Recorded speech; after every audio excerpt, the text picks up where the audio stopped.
Ahuru, welcome to the Northern Region Reparations Tours event, Make Wall Street Pay Reparations. My name is Carbon, and I am Secretary and member of the Uhuru Solidarity Movement in New York City, and I'm so excited to be your MC tonight.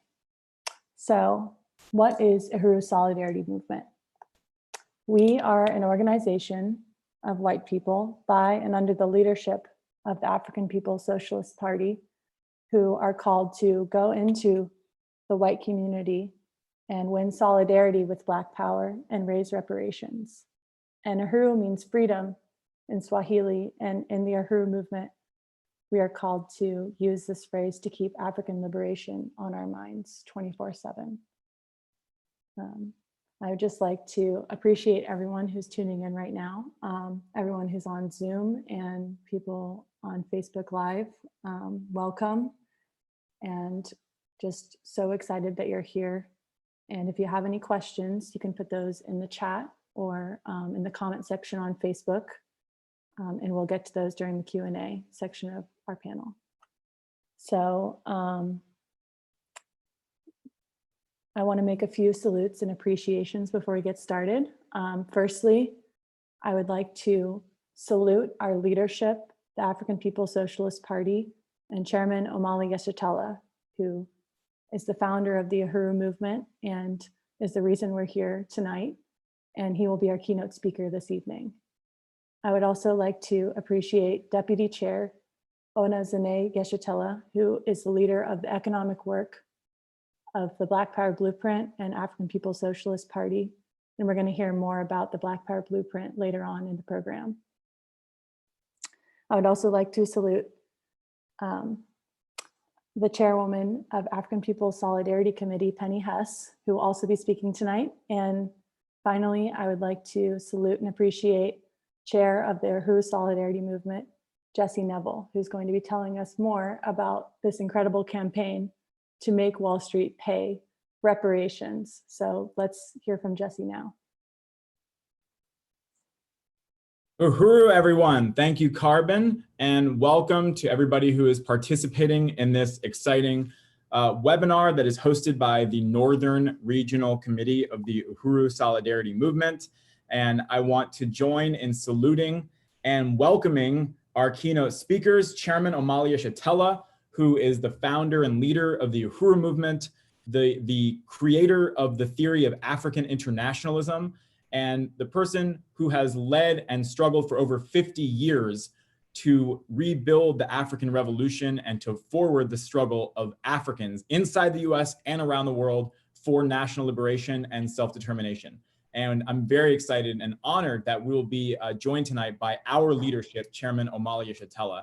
I also want to salute Chairwoman Penny Hess, who is our other keynote speaker, who is the chair of the African People's Solidarity Committee, which is an organization of which I am proudly a member. That is the cadre organization of white people working directly under the leadership of the African People's Socialist Party and Chairman Omali Yeshitela, carrying out the work of reparations to African people as a revolutionary demand. And Chairwoman Penny Hess has been in the trenches fighting to build principled white solidarity with African revolution for over 40 years, since 1976, when the African People's Socialist Party formed the African People's Solidarity Committee.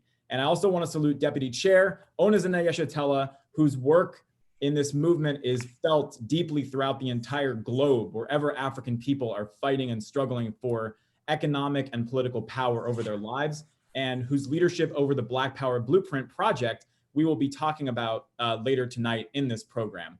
And I also want to welcome all of you to this webinar. I'm going to be very brief and just welcome everybody. If you are new to a webinar of the Uhuru Solidarity Movement, Uhuru means freedom in Swahili, as Carbon mentioned, and the Uhuru Solidarity Movement is the organization of white people working under the leadership of the African working class, the vanguard party of the African working class, taking up our responsibility to fight for reparations to African people. That is the basis of a genuine stance for socialism. That is the basis of a genuine struggle against capitalism for white people, is to join in solidarity with African people. And right now, what the African People's Socialist Party and Chairman Omali Yeshitela have called on us to do is to take the reparations demand, the revolutionary demand for reparations to African people, the return of the stolen wealth of Africa and African people, the labor, the resources, the minerals, the diamonds, the oil, the gold, the talent, the science, everything that has been ripped off from African people must go back to African people into their own hands. And we are taking that demand to the highest echelons of the parasitic capitalist economy, political economy in this country and around the world. We're going straight for the jugular, straight to the heart, the financial heart of world imperialism, which is Wall Street in New York. We are demanding for the Wall Street bankers, the corporations, the millionaires, and the billionaires to pay reparations to African people, to pay reparations specifically to the Black Power Blueprint Project in St. Louis. And right now, when so many of these billionaires, these parasites are profiting hugely off of the colonial COVID-19 pandemic, while African and indigenous people are dying at extremely high rates that are evidence of the colonial genocide, it has never been more urgent for us to go straight to the moneyed sector, the white ruling class, the capitalist elite, and demand reparations to African people. Our mission, our goal is to haunt the white ruling class. As Chairman Omali Yeshitela has said, we plan to do that in a variety of ways, including something that you'll be hearing about in just a moment, a powerful day of car actions happening tomorrow in Boston and New York.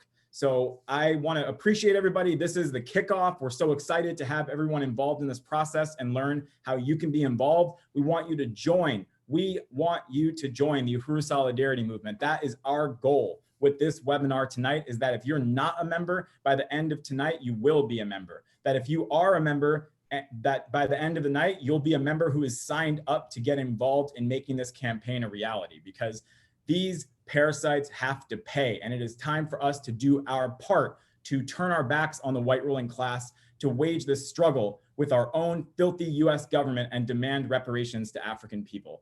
And I want to close by saying, I'm sure people might have seen the headline that, what's his name?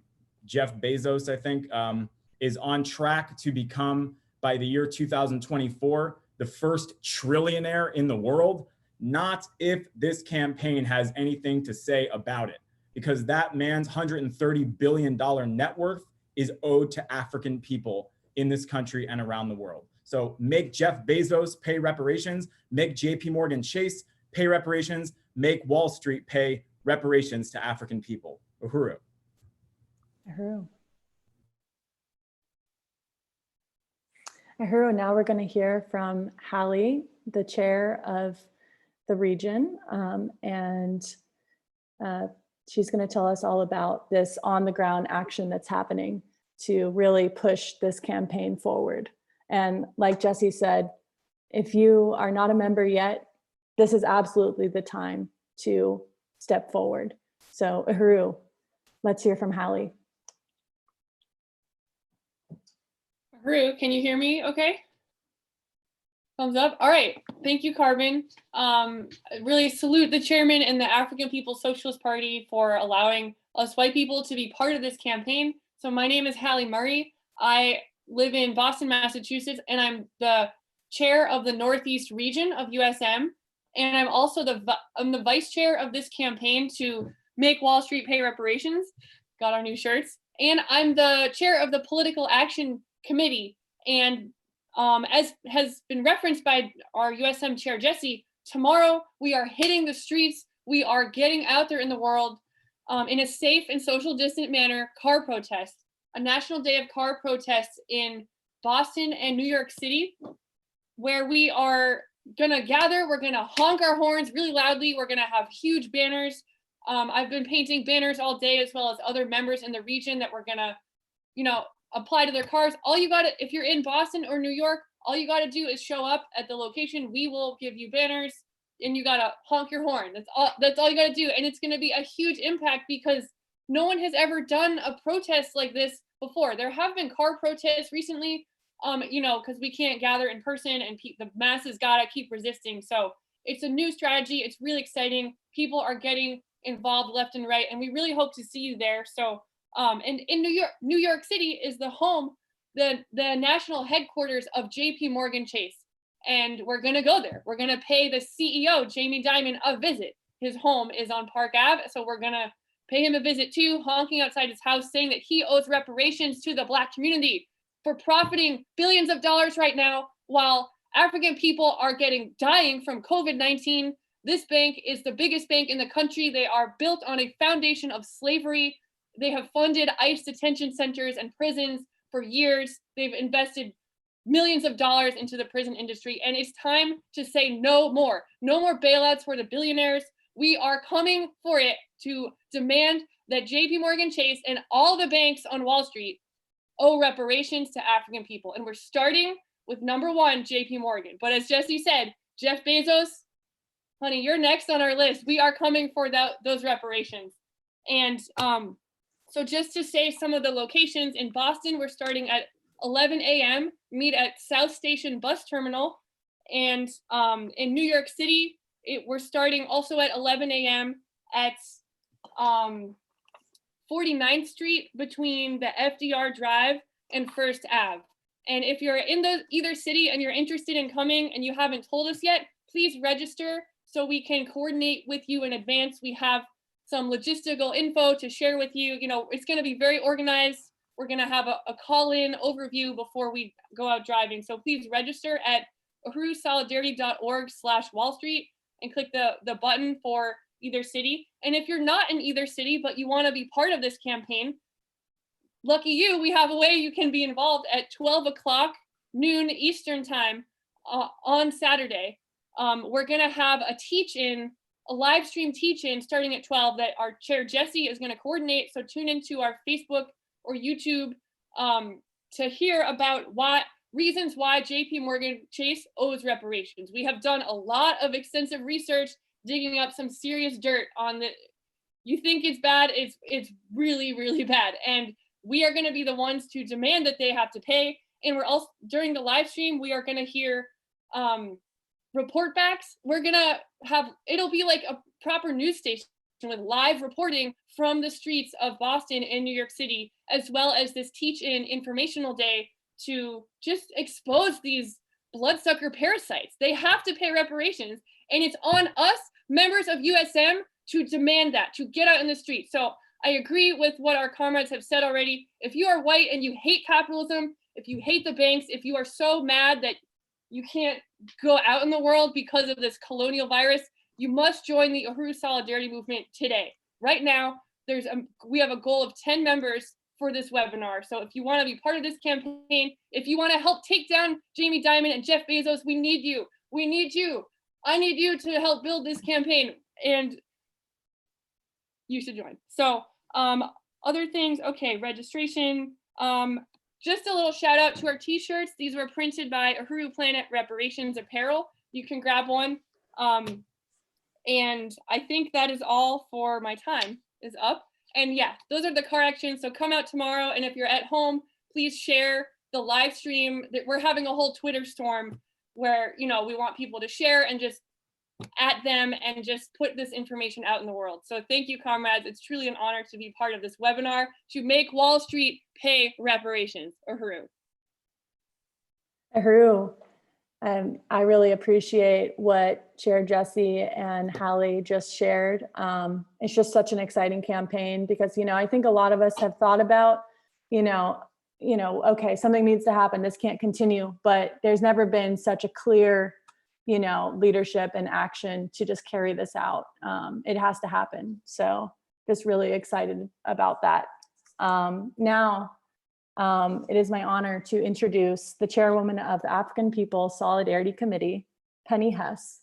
Penny has been a member of APSC since its founding in 1976, working under the party's leadership to carry out Chairman Omali Yeshitela's brilliant scientific strategy of organizing members of the colonizer settler nation to break our allegiance to imperialism and to unite in principled material solidarity with the African Revolution. Penny Hess was the first white person to become a revolutionary African internationalist by joining APSC and taking up the call to build the movement for white reparations to African people. Chairwoman Penny speaks and organizes throughout the US and Europe to educate white people about the history of colonialism and slavery that we have historically benefited from and participated in, and how we can be a part of rectifying our relationship to the rest of humanity. She is the author of the incredible book called Overturning the Culture of Violence, written under the leadership of the African People's Socialist Party. Please welcome the chairwoman of APSC, Penny Hess. Uhuru, and thank you, Carbon. And I really want to salute Chair Jesse and everybody from Hallie and everybody from Uhuru Solidarity Movement and everybody on this call right now. And I can't say how excited I am about these incredible car actions that are going to be taking place tomorrow, and I know many other times as well.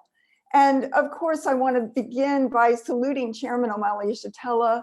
Chairman, thank you so much for participating tonight. It is an incredible honor to be on the same program with you and to be able to have you speak to us tonight. So I'm very much looking forward to that.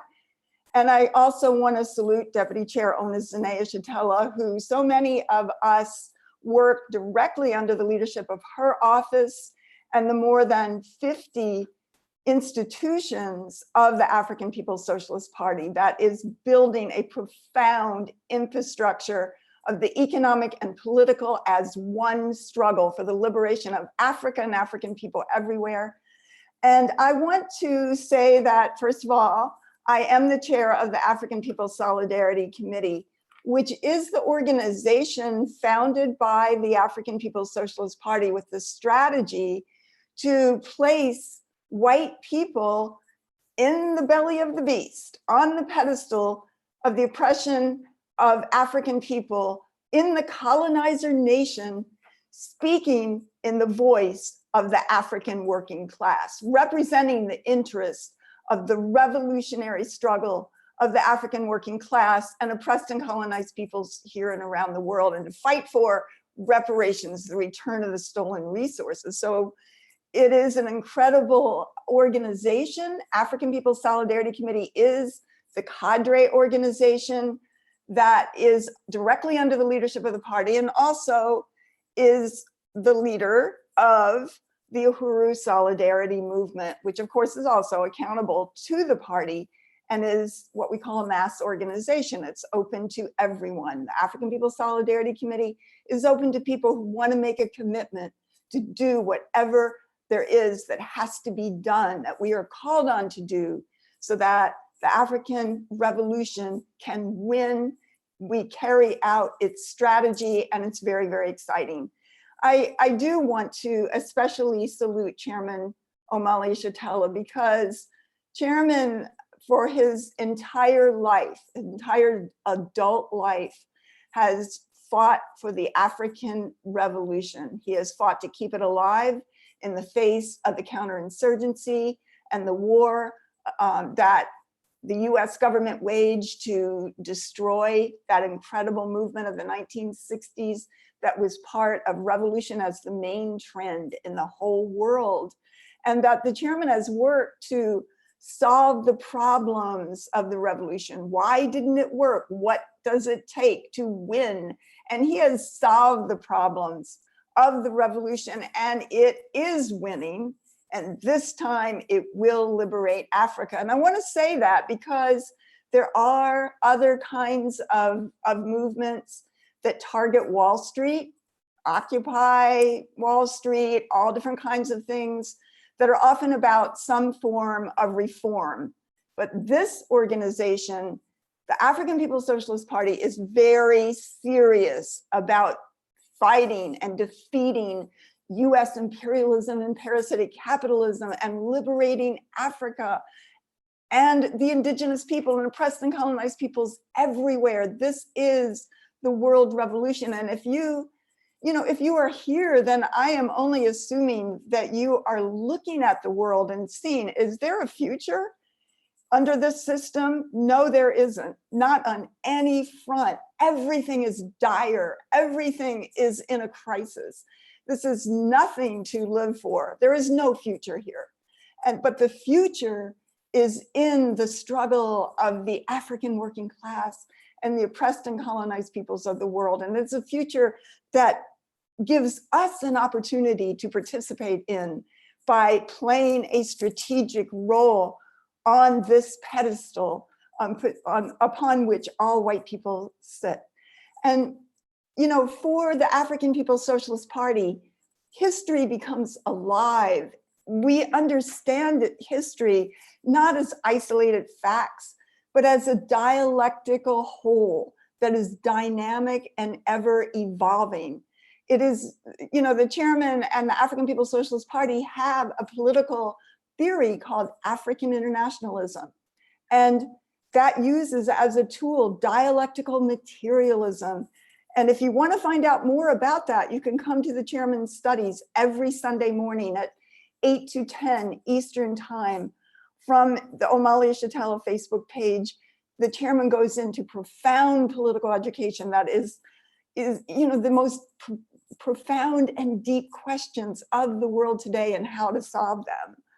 And he teaches us African internationalism. He teaches us dialectical materialism. And it is so empowering because we can begin to see the world as it really is. And we can realize that in bourgeois thinking, the thinking of the colonizer, which we are part of the colonizing nation, that the bourgeois thinking isolates all events of history to exceptionalize them and take them out of context, out of the people, out of the masses. And that it just tells us that history is made by exceptional people or isolated events. And it also lets us think that you can't change anything, or that we can change something just by thinking about it and not carrying out the scientific plan to destroy the system that keeps everything in place, that recognizes that there is a state, and the state is backed up by the largest army and military and bombs and weapons and nuclear power that has ever existed on the planet Earth. So it takes science to defeat this, and that science is the science of African internationalism. And I'm saying that because history books tell us that the US economy was built by the hard work of white farmers, entrepreneurs, or factories, and that this enslavement of African people was an aberration or a blot.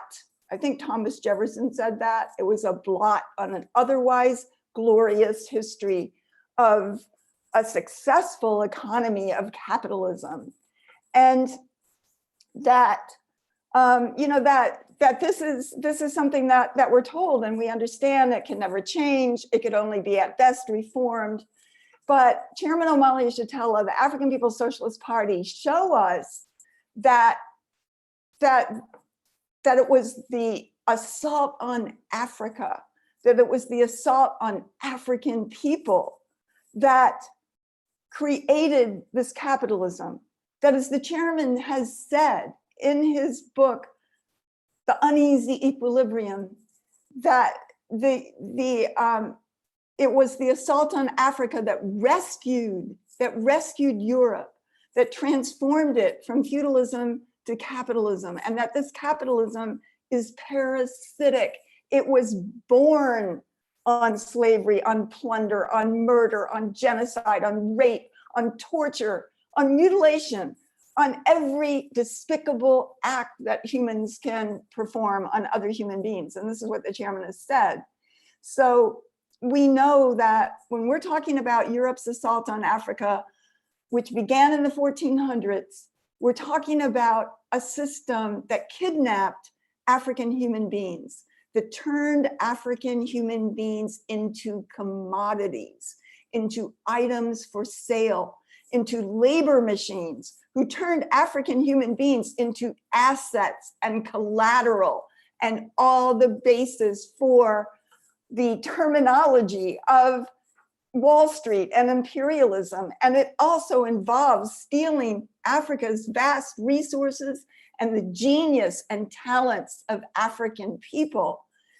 That it also involves the theft of the land of the indigenous people and the genocide against the indigenous people, which we still see being carried out today, and that it involves colonizing the entire world, conquering, destroying, debilitating, stealing, demeaning, psychological warfare, human warfare, military warfare, domination of the entire planet for the benefit and under the power of the white ruling class. And this is what we're talking about when we talk about Wall Street.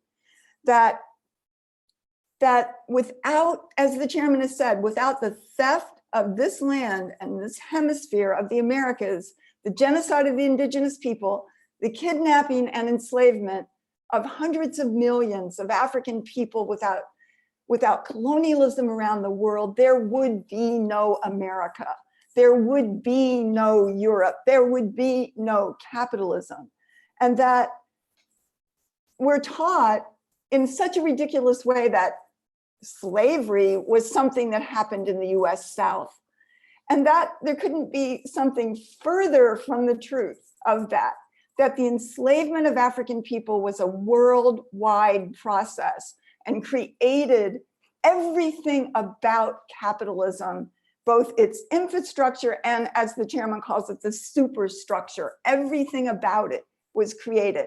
And that while there were plantations of enslaved Africans by white slave masters in the South, there was cotton grown, that the entire world economy evolved on the backs of this, an interrelationship with it.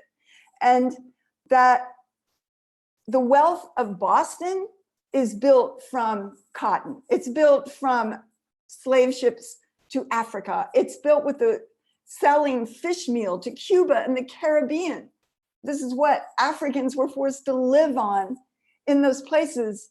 It involved ships from Liverpool and London to Africa and Brazil. It involved ships from Richmond, Virginia, to England and France, and from France to Vietnam and Ivory Coast and Congo, from Spain to Brazil and the Philippines, Britain to China, where they were forcing opium on the people and bringing sugar and tobacco around the world as they stole it and forced Africans to do the labor for that.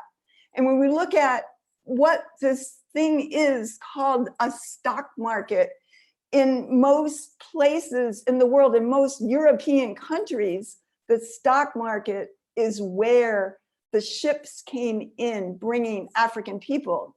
The stock market of London is called the City of London, and it's built right on the docks where the ships came in from Africa, where the warehouses were, where they kept African people for sale in the markets. And in New York, the 2 blocks from what is today the stock exchange on Wall Street was the largest physical market for the sale of African people anywhere in the US, not Richmond, Virginia, not New Orleans, not the places that are famously that. This was in New York City. And that when we look at, the reality of the buildings of Wall Street, underneath the ground there literally are the bodies of 20,000 African people laying buried under the ground that Wall Street is built on. So it literally shows that Wall Street is built on the backs of African people. So from Brooks Brothers suits to Domino Sugar to Lloyd's of London to Aetna Insurance, Lehman Brothers, this was all tied to the enslavement of African people. And in the 1800s in this country, African people were the most valuable assets in the country. African human beings, more than gold, more than silver, more than railroads. And second to that was cotton, which was completely tied to the stolen labor of African people, for whom African people were were brutally beaten every single day in the cotton fields. And so this was the wealth, and that African stolen labor created the greatest wealth that had ever been seen and collected in the world, amassed at that until that time.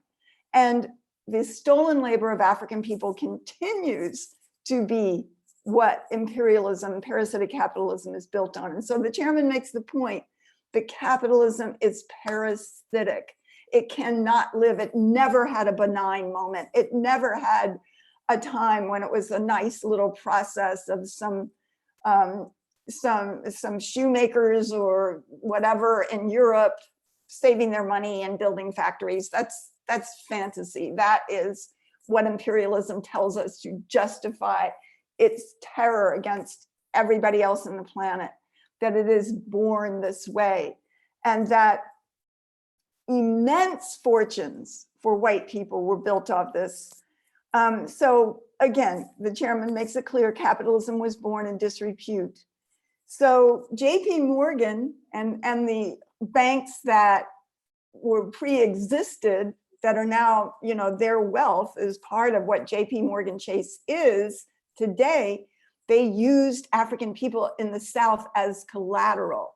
So if you wanted to get a loan, if you were a plantation owner and you owned African people, you could get a loan from JP Morgan or from, you know, from a bank that used as collateral. So if you defaulted on that loan, you would turn your African people over to this bank. And they gave loans to owners of African people on 13,000 African people. So basically they owned, or they had as collateral 13,000 African people, and another 1,250 that they, you know, that they'd owned directly because they had gotten.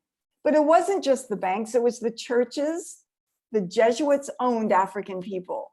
That's how they financed Georgetown University, as people probably know, that the Jesuits, the church, Harvard, Brown, Yale, all of these universities, everything that upheld the brilliance or even spirituality and morality in this world, in Europe, is built on the backs of African people. Everything that represents the highest environment for learning and for brilliance, etc., is built on the backs of African people, and medicine on the experimentation of African people like J. Marion Sims, who was an owner of African people, who was also a doctor, or so he said. He was a torturer who experimented on African women that he owned by doing vaginal surgery on them as many as 30 times, of course, with no anesthesia whatsoever. And he is called the father of gynecology. Big pharma, even accounting systems are based on not something that was done in a British factory somewhere, but according to a book called Accounting for Slavery, all modern balance sheets and forms of accounting originate from the accounting of human property that was done on the plantations of the United States. So the concept of depreciation and depreciation of your assets, and all of this came from the owners of African human beings. And in fact, New York was so tied to the South, to the interest of cotton, to all of the wealth there, that New York almost voted to side with the Confederacy and secede as well. So, you know, this is how deep it is. This is a world system. And as the chairman has showed us, that the way capitalism, parasitic capitalism, looks in the United States is the same capitalism that is the incredible poverty of African people, whether they're colonized here or whether they're colonized in Africa. So we're saying that the US ruling class, the top 20% or even less, own more wealth than 80% of the entire world. And they are profiteering off the suffering of African people in this pandemic, as has been said. And they've also played a role in everything: prisons, drugs, drug money laundering, coups, mercenaries, torture. That JP Morgan, just last summer, a ship owned by JP Morgan was coming into Philadelphia Harbor. It was found to have 20 tons of cocaine on it. They're tied to everything, to overturning, what's happening, what the US is trying to do in Venezuela right as we speak. And people say that it's a conspiracy theory to talk about COVID-19 as a bioweapon.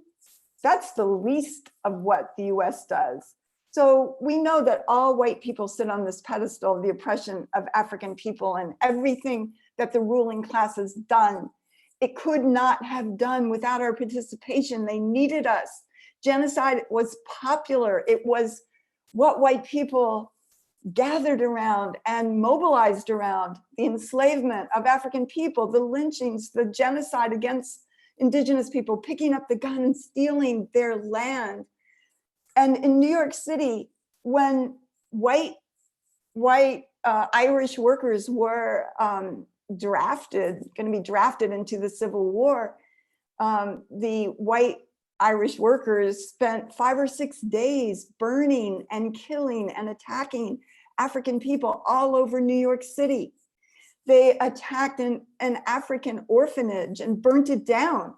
And everywhere, every time I try to, go to a book or go to something online to read about this, it is always justified, because they say, well, the Irish were oppressed too, and they were anxious because they didn't know how they were going to be treated, and they didn't know if they were, so they attacked Africans. They were in New York City. They could have attacked the Vanderbilts, the Astors, the Carnegies. All those people were there. They were right there. They could have attacked them, but instead they attacked the African working class. So they had to prove that they were white, and they showed that they had the same interests as the colonizer ruling class. So I just want to say that we are going to, under the leadership of the African Revolution, we're going to expose and struggle against the moneyed sector, the ruling class, the white ruling class, which is also our ruling class. We're going to haunt them, as the chairman said. We're going to call and demand and make them pay reparations that they owe to African people, and that they're going to pay to the Black Power blueprint, to the African Revolution. This is in our interest. We can't lead this struggle because we sit on this pedestal on the oppression of African people. We can't lead it. We would be another sector of the white population just fighting with the present ruling class to become the ruling class. This whole system must go. The pedestal must go. There must be a world in which all human beings can live. And this is what the party represents. It represents the entire world struggle. It takes every act of resistance and unites it in a unified trajectory to give it a purpose, a goal, an end, to win the liberation, destroy imperialism, get the reparations, return of the stolen wealth, and build a world that solves all of the problems, all the hideous problems that imperialism, that this parasitic capitalism has brought us to the very brink of human survival. This is going to be the African Revolution, the revolution of African with oppressed and colonized peoples will solve all the problems that it faces, not us. But we can be part of this. We can be part of a new world by jumping off this pedestal, forcing our ruling class out there to pay reparations to the Black Power blueprint, the African People's Socialist Party, and to win as many other white people as possible to join truly on the forward side of history, the only ability for there to be a world without the oppressor and the oppressed, without war, with the ability for everyone to be part of a productive part of a beautiful society in which humanity and the earth itself can flourish. And that's what we're talking about today. So I, again, want to salute you. I want to call on you to join the Uhuru Solidarity Movement. If you haven't, also join the African People's Solidarity Committee. And I'm looking forward to hearing Chairman Omali Yeshitela, and just want to say unity through reparations. Uhuru. Thank you, Penny. That was so incredibly mobilizing. And it's just, you know, when you look at the picture like that and you look back to that initial capital, that just really exposes where this wealth came from, you know, that created our contemporary capitalism. It didn't come from nowhere. So I just have a lot of respect, Uhuru. So now it is my deep honor to introduce the revolutionary leader whose vision and theoretical worldview means achieving revolution in his lifetime.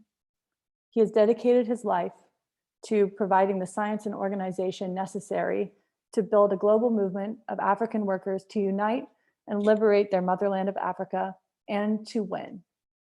In creating the African People's Socialist Party, he united the theory and practice to liberate Africa and Africa's resources from the grip of colonialism based on the understandings of African internationalism. He has taught the world that capitalism is parasitic from its inception, built on slavery and colonialism. He has built the mass movement for reparations, bringing in the World Tribunal on reparations to African people in 1982, and led the world in making reparations a household word. He has taken the movement beyond protest, creating over 50 institutions as the infrastructure for the liberated African economy. He is the author of many books, including his most recent book and report to the 7th Congress of the African People's Socialist Party, Vanguard, the Advanced Detachment of the African Revolution. He is the founder and leader of the Uhuru movement and provides leadership for the world's anti-colonial revolutionary struggle, the chairman of the African People's Socialist Party and African Socialist International. And now welcome Chairman Omali Yeshitela. Uhuru. Uhuru. I'd like to express my appreciation to you, Comrade Carbon, and to the leadership of the African People's Solidarity Committee. And I wanted to just really say how much I appreciate that extraordinary presentation that was just made by Comrade Chairwoman Penny Hess. And I think it is important from the perspective of the African People's Socialist Party, from my perspective, to say that we appreciate the existence of the African People's Solidarity Committee and the Uhuru Solidarity Movement, and the fact that we are doing this North Regional Conference on today. And to just reiterate the fact that the African People's Socialist Party has been involved in the struggle for reparations for so many years. And in 1981, we passed a resolution at the first Congress, which was held nine years after our founding, and it was held 9 years later because the fact that the US government had initiated a war against the African Revolution that made it impossible for us to be able to hold the kind of public gathering that we needed to have Congresses before that time. It was also 9 years later because as an organization of the African working class, and this is not just conceptually a working class organization, but it is actually an organization of the African working class, that we didn't have much experience doing political events such as a Congress. So, but in 1981, in Oakland, California, we were able to hold the first Congress of the African People's Socialist Party, and we passed a resolution at that Congress saying that we were going to take the reparations question on as an organization, as a resolution from the Congress. We had been doing reparations work even prior to that. We had been engaged in struggles demanding reparations throughout Oakland, California, for example, throughout the Bay Area of California. We had made the demand for reparations a part of the program of the African People's Socialist Party in the 90s, in the 70s, rather. So it's an issue that we've been involved with for a long time. And for us, this reparations work was something that we took on at a time when much of what was considered white leftists, these are colonizers who had defined reparations issue as a lunatic fringe. In the same way, some will be inclined to characterize this issue of the colonial virus as a biological warfare, Ebola biological warfare, and much of the other kinds of assaults that have been directed at us. They are likely to characterize this as some kind of conspiracy theory that can be relegated to that area that they would call lunacy, just as the reparations demand was. But we did that. And when we took on the issue of reparations, we determined that we were going to make reparations a household word. And this was not something that we mentioned casually. There was a context for stating that.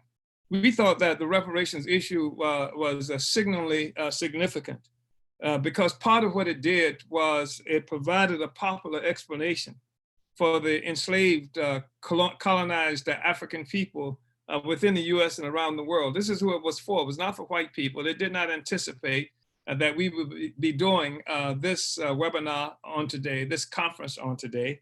It was something that we wanted African people, all African people, to recognize. It offered an explanation to African people for our conditions of existence in a popular fashion. They didn't have to have read Marx or Lenin or Mao or anything like that, but there is some history that Africans are aware of, whether it's on the top of our agenda or not, that recognize that African people were kidnapped and enslaved as something had happened to us bad like that. And so we had now a popular explanation for the conditions of existence that the reparations demand required an exposition.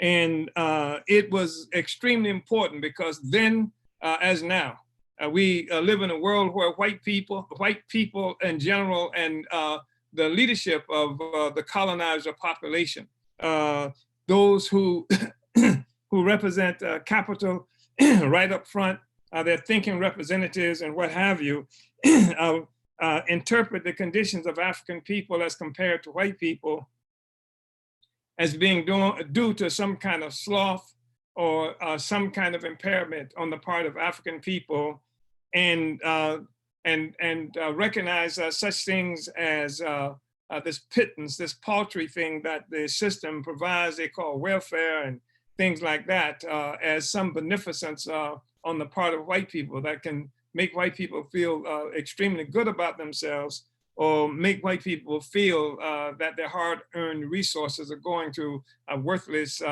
baby-making machines in the African people who, but for their connection to white people and white civilization, would be in jungles someplace living lives of barbarism. And this reparations demand, the exposition on this struggle to explain to African people was a critical question of our conditions of existence, because it made it possible and necessary to show that there is a relationship between the wealth of white people and the poverty of African people.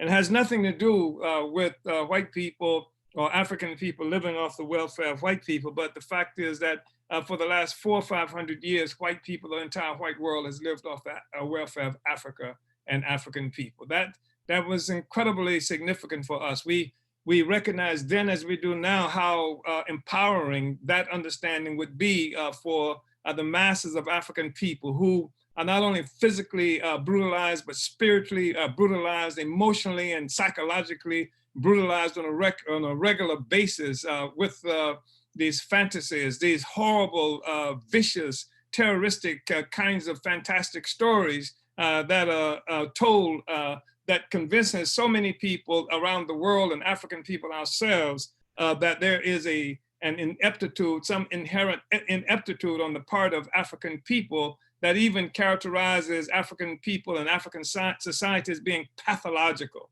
And so this was extremely important. It's a crippling narrative that has been created for an explanation of this reality that all of us share.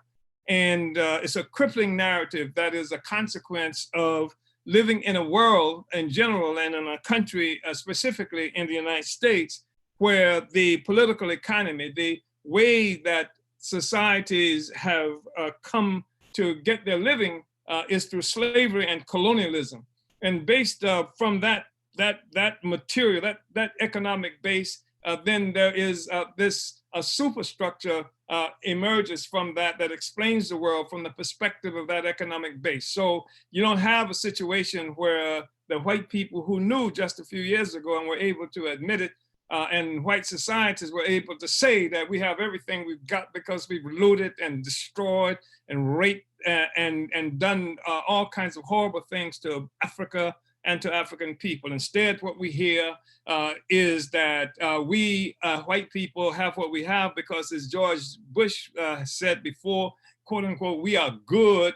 It's the whole Santa Claus myth that serves to explain the world based on the goodness of white people who mysteriously have all of these resources dropped in their laps. And not just dropped in their laps on stolen land, that somehow Saint Nick found them even after they left Europe that was faced with disease and starvation and came to the Americas and killed many of the inhabitants of this territory, stole their resources, stole their land, initiated biological warfare, smallpox disease, and even worse things than that on this population. So all of that has been dismissed. That is not an explanation that's put forward. Instead, it is we, it is the African, it is the indigenous people who have been characterized as problematic and somehow representing a threat to the civilized existence of white people around the world. The reparations demand gave us an opportunity to take that on. And from our perspective also, it was important to deal with the reparations demand because we were not the first to raise reparations as an issue. It's an old issue in the African world and in the African community in this country as well. But one thing that distinguished our participation in this question about reparations is that unlike the discussions that were held prior to the intervention of the African People's Socialist Party in the African community, that reparations were due to African people for slavery. Our investigation taught us that the rate of exploitation of African people has grown greater since slavery, and that as bad as slavery was, as fruitful as slavery was for the development of the whole capitalist system, it wasn't just slavery. And we're not talking about reparations for something that happened during slavery. We're talking about what just happened 15 minutes ago in the community that you live in the city where you live in, what has happened to African people. Reparations do us, it means to repair the damage. That's what it means.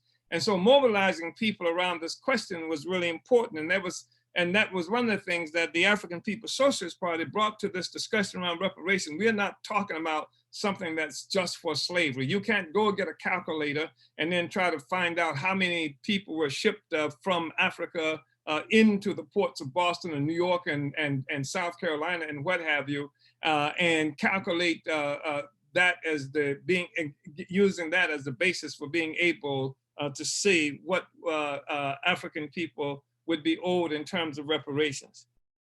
We were significant interveners in this discussion, reparations also, because we understood from the very beginning that reparations is a function of the revolution.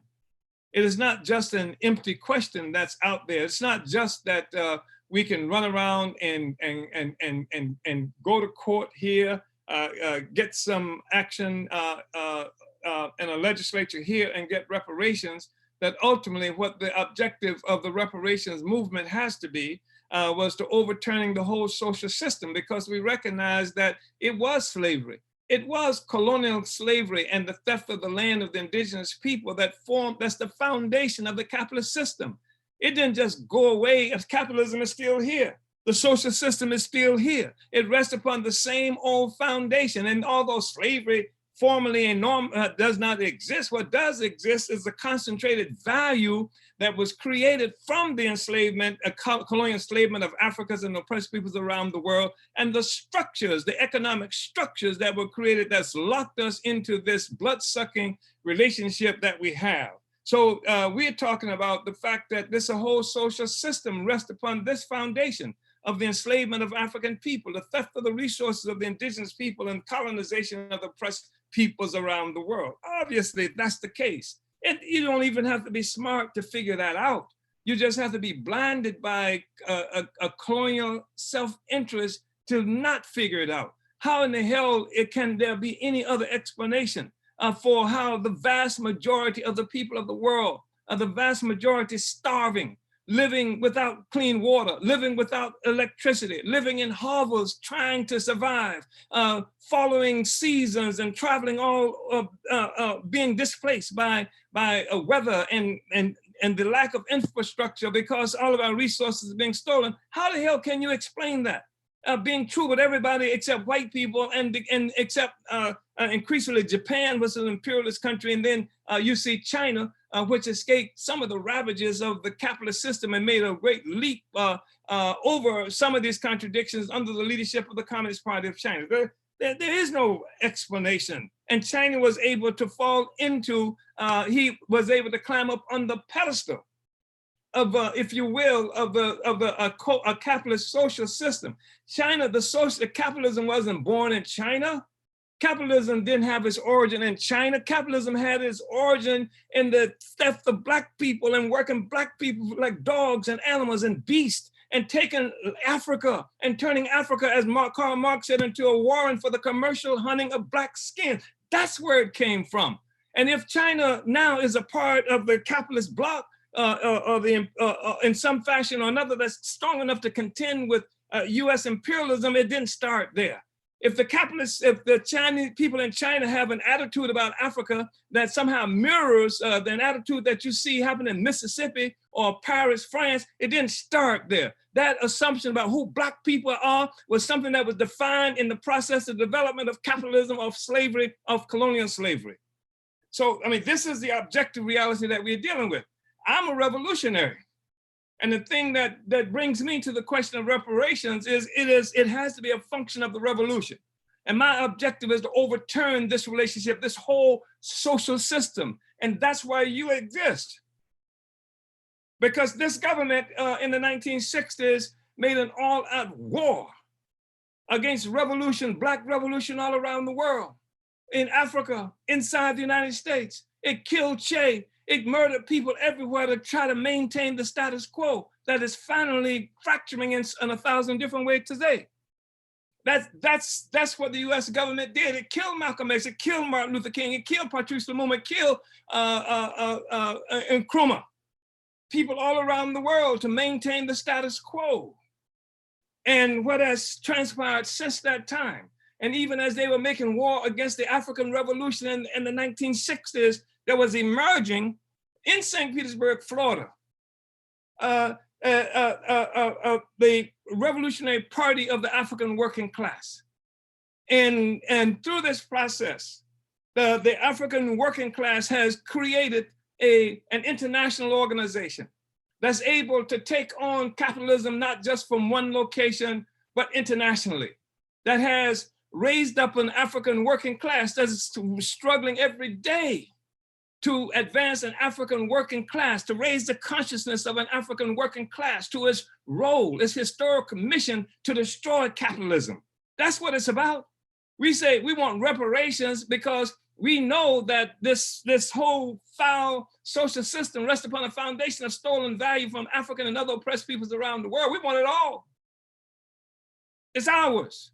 There's nothing that white society, white people have that didn't come as a consequence of the rise of capitalism, of stolen labor, of African people and the stolen land of indigenous peoples here and around the world. And that's what makes you so important. That's what makes this whole struggle, make Wall Street pay reparations so important, because you have the opportunity and the responsibility to go beyond what most white people have been able to do, because there is a revolutionary party of the African working class that's opened the door with science and said that I'm not asking you to help me. I'm not asking that. This is no welfare campaign that we're involved in. This is no poverty program we're talking about, because you hate capitalism. You hate what capitalism does in your name. That's what you've said. You said you hate the degradation of the environment. You said that. Capitalism does that. You say you hate the war that the United States is making against people in Syria, making against people in Venezuela, starving people in Iran and places like that. You said that. You said you hate it. We say those are Wall Street wars. That's Wall Street starvation. That's the social system that came as a consequence of enslaving African people. So you join with us to take the resources back from the capitalist system and from the capitalists themselves. That's what we're involved in.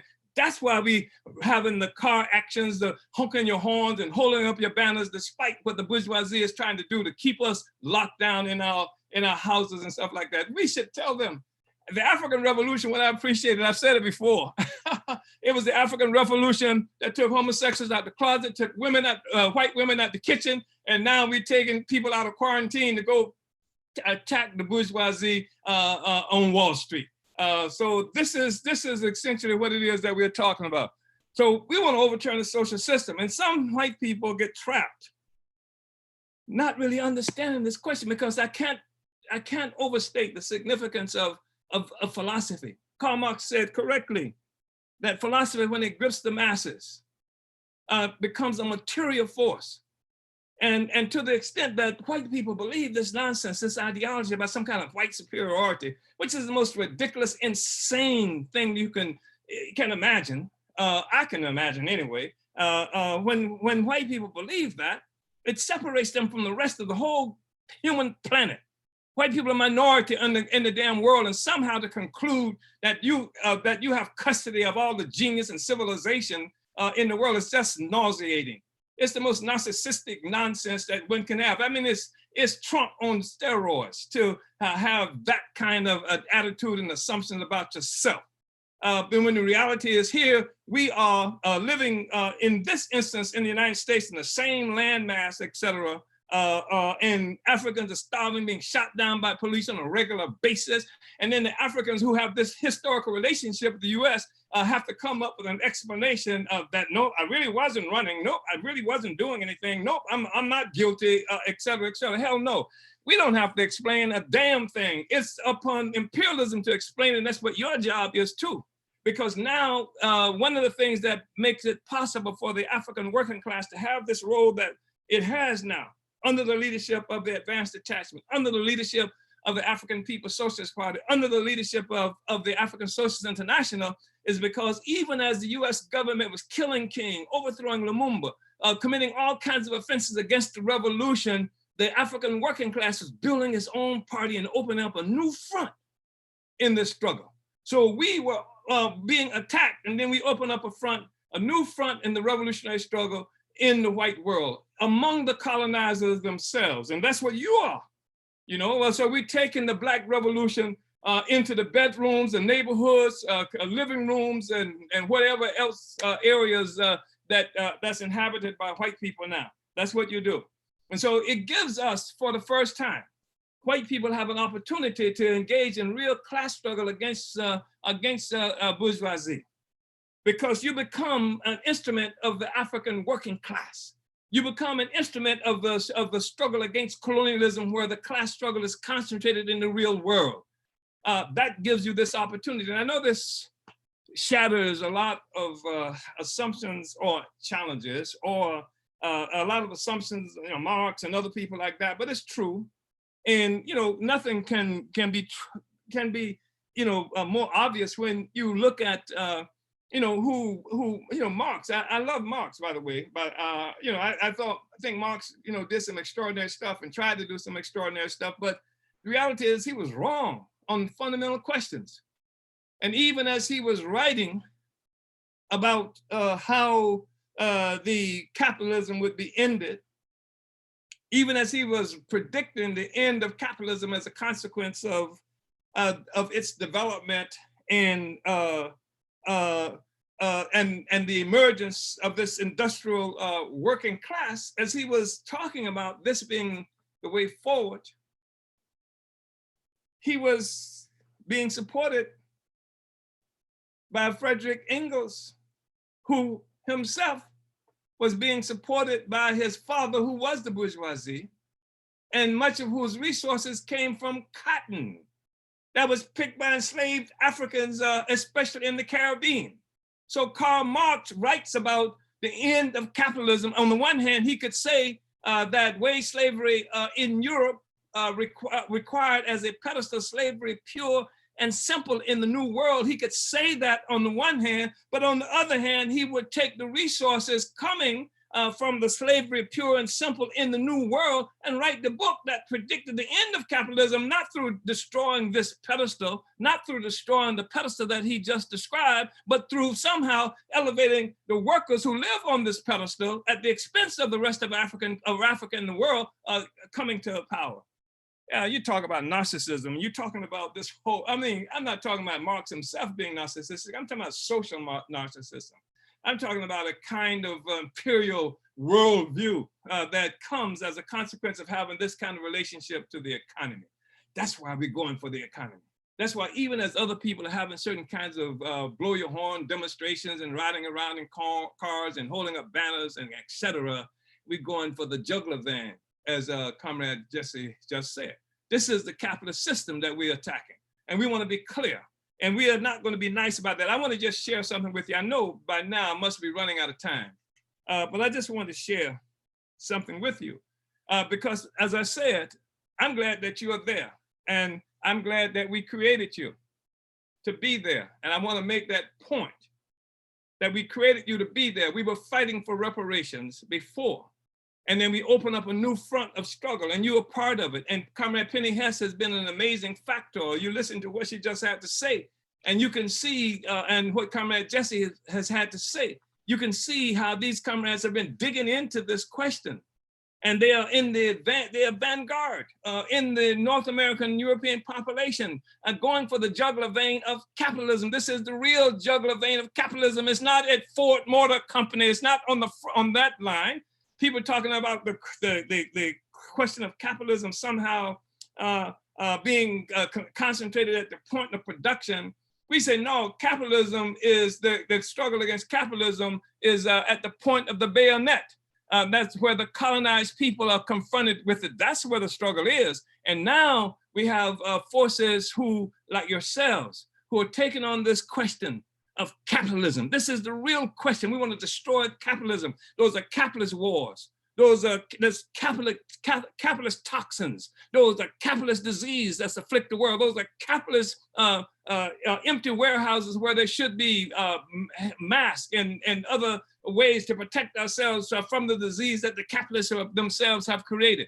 That's capitalism that's doing that. That's capitalism that creates uneasiness in the white population because everything in your community has been stolen from someplace else, and somebody else from someplace else is always trying to come back and get it. That's capitalism that's got you uneasy. That's not that poor, hungry person selling loose cigarettes on the streets in New York. That's capitalism that's doing that. And you should hate capitalism. And I know you hate capitalism. You just haven't defined it in this fashion, and you haven't been shown the way yet to overturn it. But this is what the African working class now has the ability to do, and that's what you're talking about. So I just want to just read this quickly, and because it's important. This is the manifesto of the African Socialist International.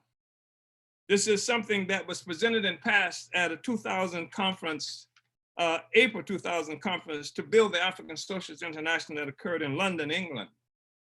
And it reads, African people throughout the world, and I'm reading this because it speaks to the question of reparations, as not just some question of getting some money back, although we want the money. We want the money. I don't want to be one of those people, oh no, is you just want, yes, we want the money. And we want the stuff that's required to live and to create and to build more projects that like we have going, the 52 institution that we have, because capitalism is something that came into existence through depriving and through extracting the wealth and capacity of Africans and other colonized people. So we got to get that back to grow. We got to have access to our own resources. We're not asking for anything. When we go to JP Morgan probably never had a job in his damn life. We're not asking for anything he created. We are coming to get what we created that JP Morgan has expropriated. We're coming to expropriate the expropriators. That's what this is all about. So we said African people throughout the world are rising up. We have entered into the new millennium in motion, struggling to overturn the 500-year legacy of oppression and exploitation to which we have been subjected by a parasitic social system born at our expense. We're fighting to reclaim our destiny as a single people, our destiny as a single people whose forced dispersal in a world defined by artificial borders has served to undermine our common identity and dilute our collective strength. We are everywhere. We are in Chicago, Illinois, and Florida, Texas, California, and New York, and throughout the United States and North America, as well as Toronto and Montreal and Canada. We are in Brasilia in Brazil, Caracas in Venezuela, Bluefields in Nicaragua, in Central and South America. We are in Trinidad, Haiti, Jamaica, Guadeloupe, Martinique, Dominica, the Bahamas, Cuba, Puerto Rico, the Dominican Republic, Barbados, and all the islands of the Caribbean. We're in London, Birmingham, Manchester, Liverpool, and Nottingham in England. We're in Paris, Lille, Lyon, Marseille, and Nice in France. We're in Brussels, Belgium, Amsterdam, Holland, Berlin, Germany, Rome, Italy, as well as Spain, Portugal, Russia, Turkey, and all of Eastern Europe. We reside in the hundreds of millions in our ancient motherland, which was the birthplace of humankind more than 150,000 years ago, and which served as the cradle of human civilization more than 10,000 years ago. And when people talk about people of African descent, that's everybody. I'm an African, and everybody else is a people of African descent. You understand? I want to be clear about that. The birthplace, Africa, this Africa that's so slandered all the time, of human life itself and of human civilization. I guess that's redundant to say human and civilization. And the life and historical experience of our people over the last 500 years constitute the primary force that has given shape to the modern world. It is a world where the vast majority of the people on the planet Earth are living in starvation, misery, disease, ignorance, and terror. At the same time, Europe and North America control the world's wealth at gunpoint and rests upon the prostrate, bloody, and abscessed backs of the workers and peasants of Africa, Asia, and Latin America. I just want to just a couple of sentences more. The world capitalist economy began with Europe's assault on our Africa and the kidnapping, captivity, colonial enslavement, and dispersal of African people through what is now known as the Americas. This barbaric assault upon African people depopulated our motherland of hundreds of millions of human beings. It destroyed our ancient civilization and it unleashed a European wave of mass murder that killed hundreds of millions of human beings through slave raiding wars. It left a trail of human carnage over the Middle Passage of the Atlantic Ocean and condemned the captive African people of the Americas to death through torture, miserable toil, and cultural annihilation. This initial assault upon Africa, along with the genocidal extermination of the indigenous peoples of the Americas and the looting of Asia and the Middle East, has lifted Europe out of millennia of disease, poverty, fratricidal warfare, and mass murder. Europe's militarism and aggression was part of a culture whose economic base was built upon warfare and conquest between competing European tribes and kingdoms. Before this, there was no concept of Europe or white people as a monolithic group. Europe's nation state and continental unity were forged through its assault upon the world's peoples. This unity was consolidated through conquest, invasions, enslavement of the peoples of Asia, the cowering up of the African continent by European colonial powers in the 19th century. So I'm just saying that there's a material basis for this demand that we're talking about. We say that make Wall Street pay reparations. What we are talking about is make capitalists and capitalism pay reparations. But we also recognize this as the party and as people of the Uhuru movement, that America is a settler colonial state, and that African people around the world live under colonial domination. And that what makes this work in part is a solidarity of ordinary white people of the colonizer nation with the bourgeoisie, their bourgeoisie. And that it is the ability of you to break ranks with that solidarity, to join with the African Revolution, to assault the imperialist order, the colonial order. That's what this is about that we are doing today. So they say make Wall Street pay reparations. Part of what it is that you have assumed responsibility. You have been engaged in a struggle paying reparations yourselves. And now you deepen the class issue, the class contradiction. You've done that because you recognize that the class question is concentrated in the colonial question. That's why you've been able to pay reparations, because the colonial question speaks to the parasitism of capitalism. And everybody who's benefited from that functions as parasites on the body of Africa and African people. This is not some subjective ranting I'm talking about. I'm talking about an objective relationship that we have. And so to have assumed this responsibility is extremely powerful. So let's make Wall Street pay. Let's push these suckers off the map. We don't even have to apologize for any position that we have on this question. We're going for it. And when we say that part of the struggle that we engaged in is going to be more antagonistic than the others, to say that it's not antagonistic doesn't mean that we ain't gonna tell the truth. Doesn't mean that we're gonna say this is capitalism, this is where it came from, that's where you got what you got, etc. And that capitalism itself is under assault by Africa, African people, and the peoples of the world. And that what we're gonna say is that you have an opportunity to negate this relationship that you have. And how do you do that? By making these resources available that you've stolen. Yes, you did it. You did it, and that you've stolen. And I know that it's a good German.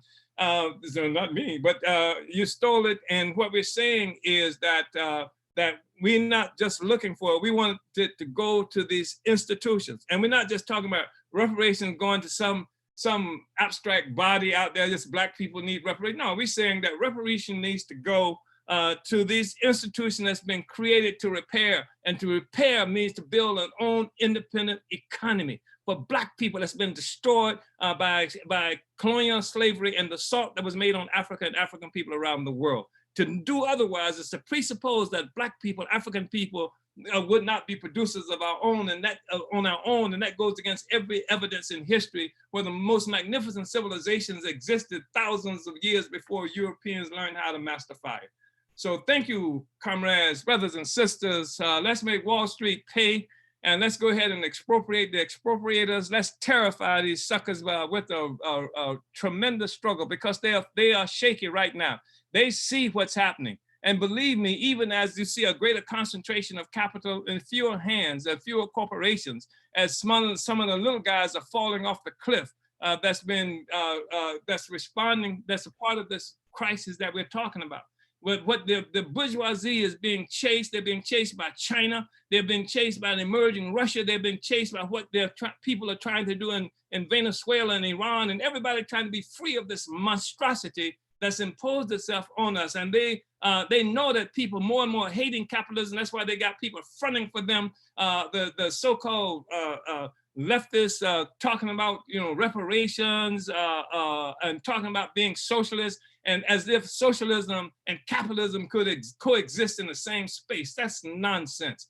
And these are people who are trying to protect capitalism by getting out in front of the question that they see emerging in the world and trying to define what the hell socialism means, what reparations mean, et cetera, we're going to deny them that opportunity. We've been this incredible movement.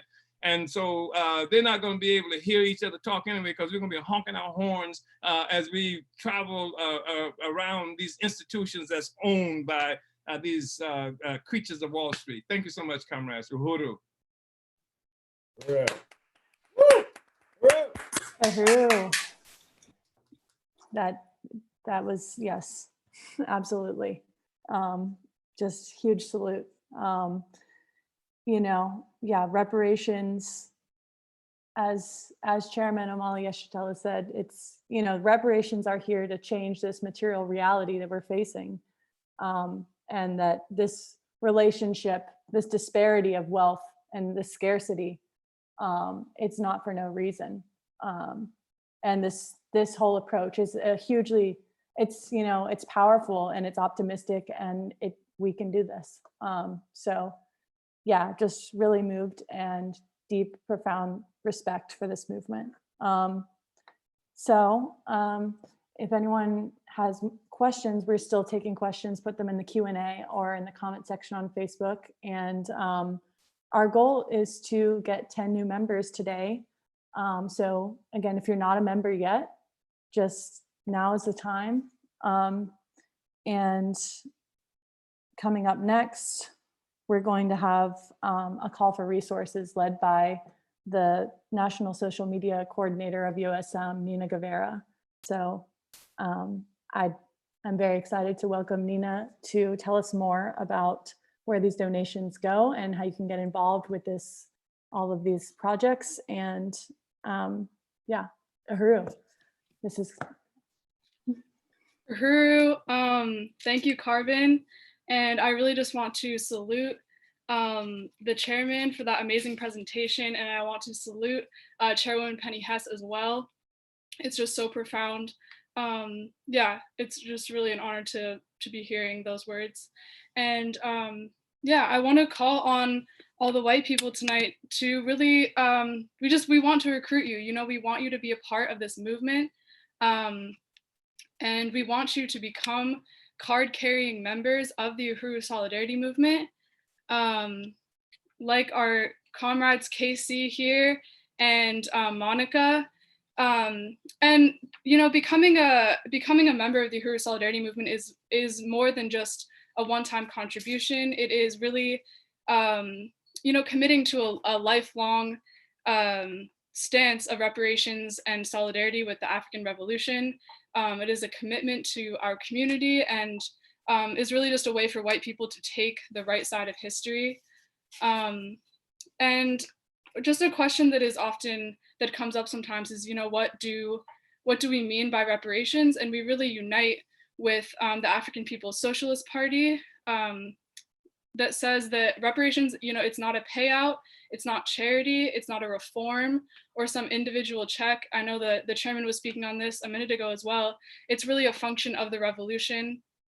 And at its truest form, it's about building a liberated anti-colonial African economy where African people and oppressed peoples of the world have power over their own lives and resources. And yeah, I just want to go into the principles of unity to show you what it means to be a member of USM. So first, we work under the leadership of the African People's Socialist Party, led by Chairman Omali Yeshitela, who we just heard speak. And number two, African people have the right to lead their own struggle. African people must lead their own struggle, and our job is to be in solidarity with that by, number three, working in the white community for reparations to the Black community. And also, you know, the way, what becoming a USM member is, and just taking the stance of reparations, is to be in solidarity with this anti-colonial liberated African economy that Chairman spoke about. And what that looks like is what the party has built through their economic institutions, like the Black Power Blueprint, and And this is just like, the Black Power Blueprint is really creating the example and leading the example for what this economy will and can look like.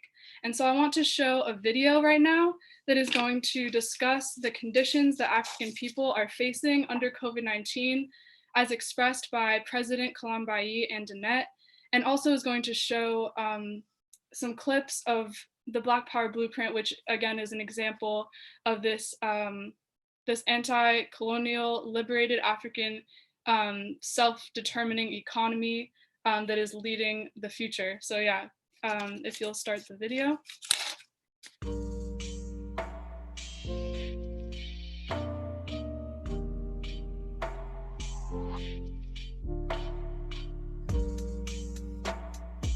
COVID-19. We know that anybody can catch this virus.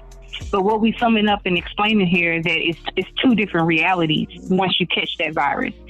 No one is looking out for the African working class, but the people. Today, the conversation in the African working class is about food stamps. Are they going to give us more stamps because it's not even enough groceries? Right now, I'm looking in my freezer and cabinets and, being quarantined for this long, kids at home, trying to limit, how much we eat so we have enough, and then being off your job. And everybody's looking around wondering, like, what are we going to do? And even if the African working class get a cold, that can mean death to us.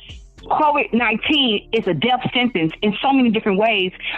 This is the perfect time that we have to organize harder because we need organization to be able to say that even when something like COVID-19 hit us, how should we handle it? Because this government never looks out for the people. It only looks out for the status quo. It's not even in the interest of white people, white workers, to even unite with this government. You should be saying no more genocide in my name and joining organization because it's not even looking out for you. But one thing that I'm very, very excited for is the leadership of Chairman Omali Yeshitela. Understanding that we have to have our own vehicle. We have the Black UNC that's led by Dr. Aisha Field, this commission that has been built. EPDM have been able to provide meals to families that have lost people with the COVID-19 and now they are quarantined. If you can't get to a doctor, how can you reach out to somebody to give you some medical information so you don't feel alone? These are the questions that the African People's Socialist Party has answered through organization. The African working class is being pulled up and sees that we have to lead this struggle and overturn a system that is built on our oppression. Go to protest every time the police kill us, but we don't have a plan to build a Black economy and to help us understand that everything is concentrated economics. And there's no way that we can ever get free unless we have resources, money. So we have 52 institutions where we have our own gym, we have our own radio station. We got a Uhuru House, and we have our own Goodfellow and Natural Bridge. We bought the old boat house. So when our brothers get home and sisters get home from prison, they can go in, get a job, get a skill, and we bought property so they can have somewhere to live as well.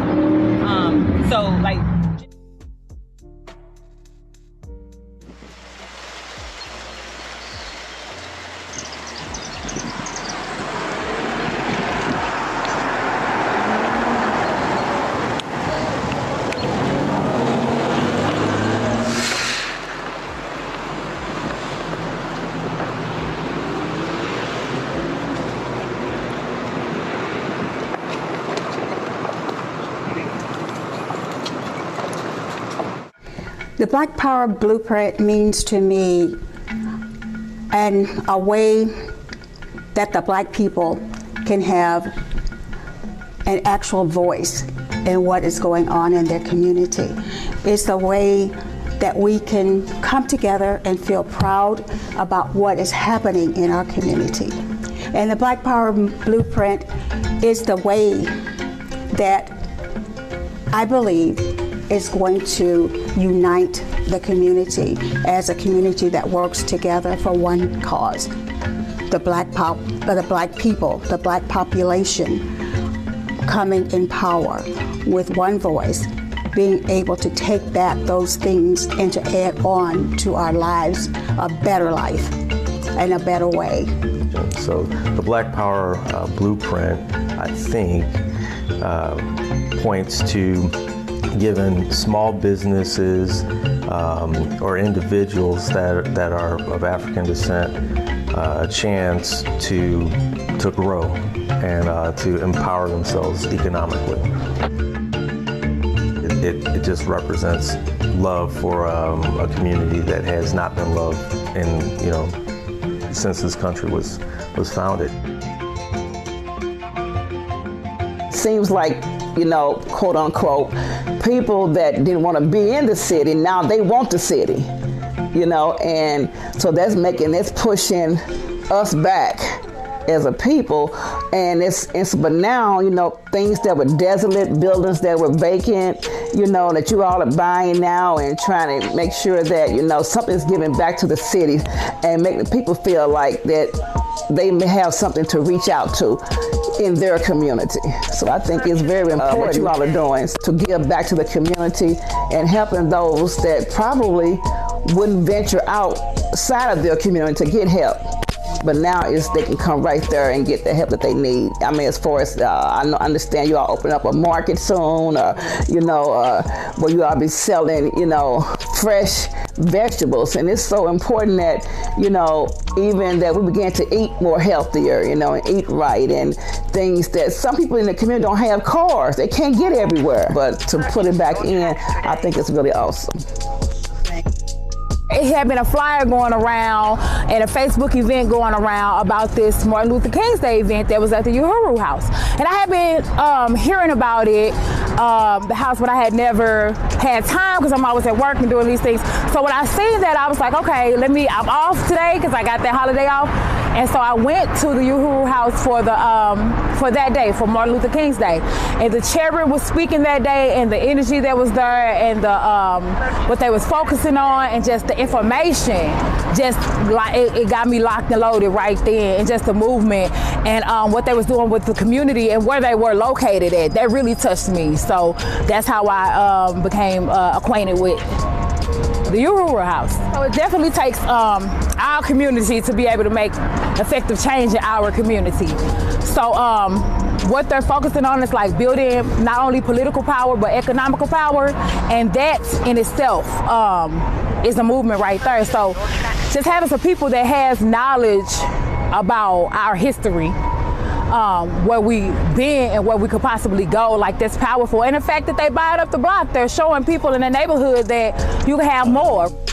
The Black Power Blueprint to me is very vital. It's very important, mostly because I'm aware of it, and I'm awake to the principles that the Black Power Blueprint stand for.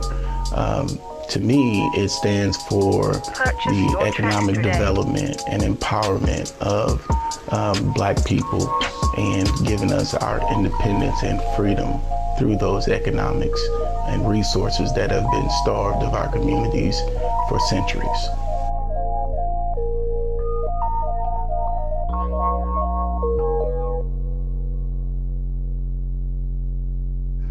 The garden boxes, I've got all the plants in the boxes.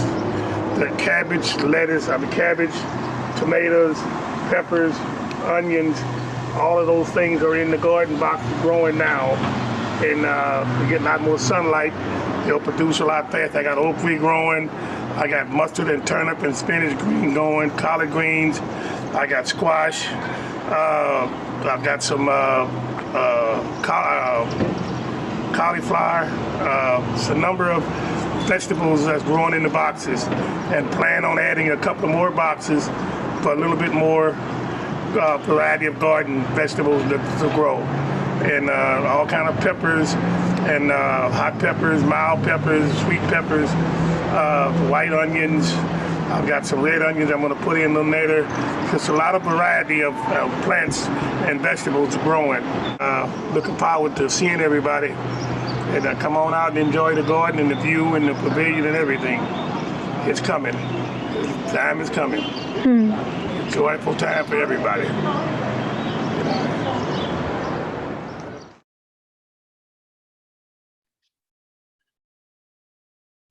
Uhuru.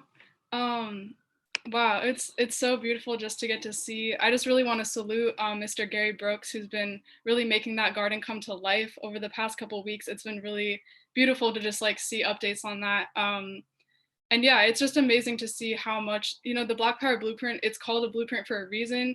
It's the blueprint for what our future can look like and will look like. And our way of participating in that future as white people is by paying reparations and joining the Uhuru Solidarity Movement. Yeah, is really just about contributing to these economic projects. And I'm just gonna go into the different, some of the most popular levels of membership in the Uhuru Solidarity Movement.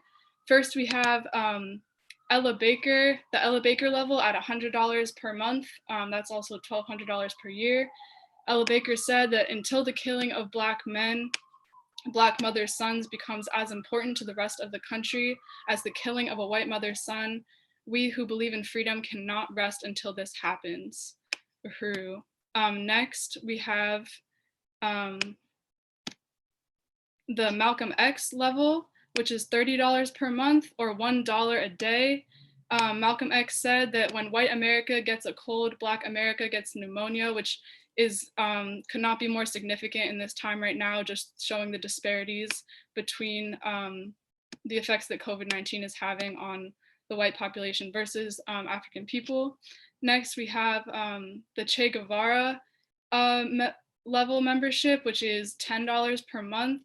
And Che Guevara said that at the risk of seeming ridiculous, let me say that the true revolutionary is guided by a great feeling of love, and let that be the reason to drive you to become a member today and join that revolution. And then the next most popular level we have is the Steve Biko level at $5 per month. And Steve Biko said that we have set out on a quest for true humanity, and somewhere on the distant horizon, we can see the glittering prize. Let us march forth with courage and determination. Uhuru. And this is also our full list of membership levels. You know, we have these sustaining level of membership that really contribute. You're contributing each month to these projects, and we also have general membership and fixed membership as well. I want to salute, we have one new member, Danielle McCarthy, who joined today. And I also just wanted to speak a little bit more, just my own personal experience of joining the Uhuru Solidarity Movement. I remember almost a year ago, I was at my first event, and I was like, okay, like if I can contribute $5 a month to Spotify, of course I can contribute $5 a month to this amazing project. And over the past year, I've really just come, you know, to understand the significance of what it means to be standing in material solidarity with the African-led struggle for self-determination. And being a member of USM also just means standing in material solidarity with all the oppressed peoples around the world, as the chairman said today, from people in Palestine to Venezuela to Cuba to Syria to Afghanistan. And yeah, I just really want to call on everyone to become a member tonight. And your resources, your financial resources as membership is taking that stance of reparations, as is the skills and labor and passions and talent that you can contribute to the movement as well. That is all valued. So I just really want to call on everyone to become a member today.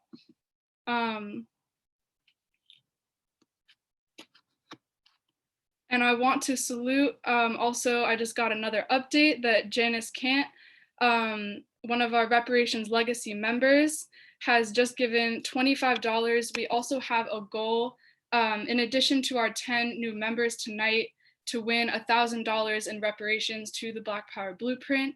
And these pledges can be made online by going to uhurusolidarity.org and clicking Pay Reparations or Become a Member or Join.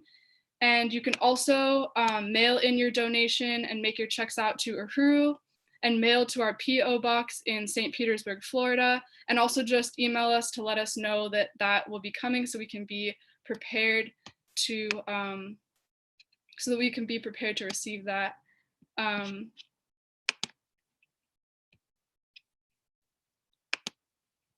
Uhuru. I also want to you know, another way that we can share or to return these resources right now is by turning in your stimulus check that you might get. You know, if that's not something that you need at that time, at this time, it's like we want to be giving reparations whenever we can. And so providing this, one of our members, Leah Fifield in Minneapolis, returned her $2,500 stimulus check immediately over to the African People's Socialist Party Economic Development and Self-Determination Programs. And we really salute Leah for taking that stance and turning over her stimulus check. And we also just want to call on other people out there to turn in their stimulus checks as well. These resources that have been hoarded into the US government are rightfully the African people, the African working classes, and must be returned. So we just want to call on everyone to return these checks if they're able as well at this time, to stand in solidarity with the African People's Socialist Party waging their people's war against the colonial virus.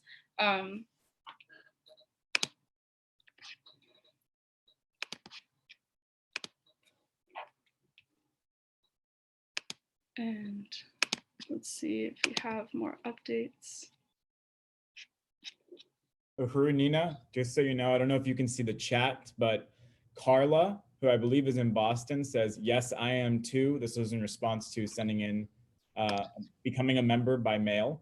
And Carla says, I will send my monthly checks by mail. Thank you. And to Hallie. So Uhuru, Carla, our second newest member tonight.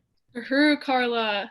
Uhuru. And just to let people know, you can let us know in the chat if you are becoming a member or making a donation, and we will announce it.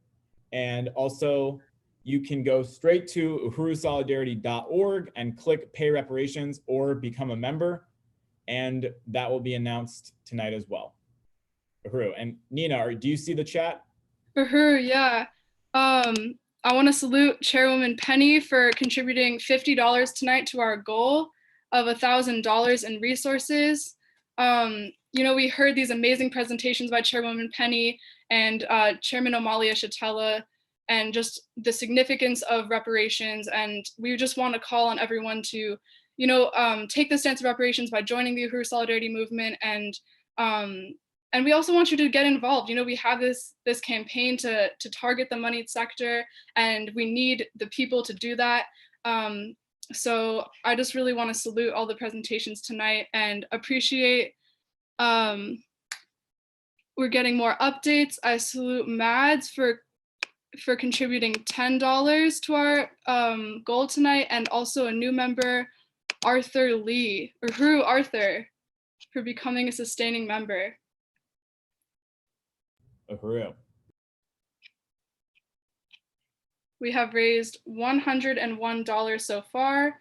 Excuse me, we have raised $136 so far, with another contribution from Allison Haney of $25, Uhuru. And I believe my time is up, but we do have, I do want to call on everyone to donate and contribute to our goal. We still have time left. And Uhuru. Uhuru, Nina, and just huge salute to everyone who has contributed tonight and taken the stance of reparations. And yeah, I mean, I joined USM a little over 2 years ago, and I just want to echo what Nina said about, you know, whatever area you're passionate about, if you're, you know, if you're creative or, you know, if there's something that you're particularly interested in, there's a way of taking that passion and putting that towards reparations. So yeah, you can have it, you can do both. So now we're going to have our question and answer period. So we have 2 questions so far that I'm going to address to Chairman Omali Yeshitela and to Chairwoman of APSC, Penny Hess. So the first question is, why just Wall Street? All white people benefit from slavery and systemic racism. All white people should have to pay.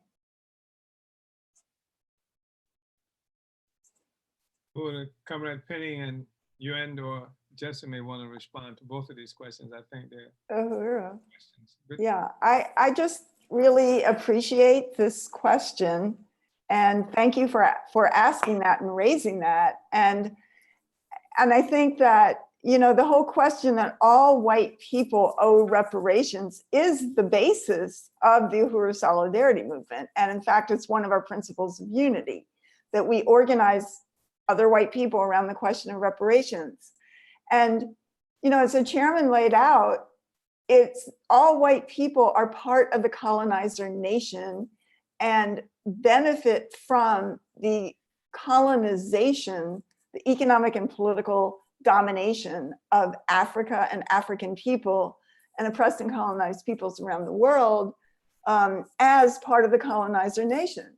And we owe reparations. But I think the thing that the chairman laid out so brilliantly tonight is that this is taking the question further and deeper and never abandoning our commitment to winning as many white people, just general white people, to a stand of reparations that we feel is a living, it's a stand. It's not just paying resources, and this deals with the next question as well, that we owe reparations. Everything that we have comes from and at the expense of African people. But the chairman laid out the basis of taking that to a stand of class struggle against the ruling class, which, as the chairman said, has the concentrated value and structures of the enslavement of African people and the theft of the resources of African people and the people on the planet Earth.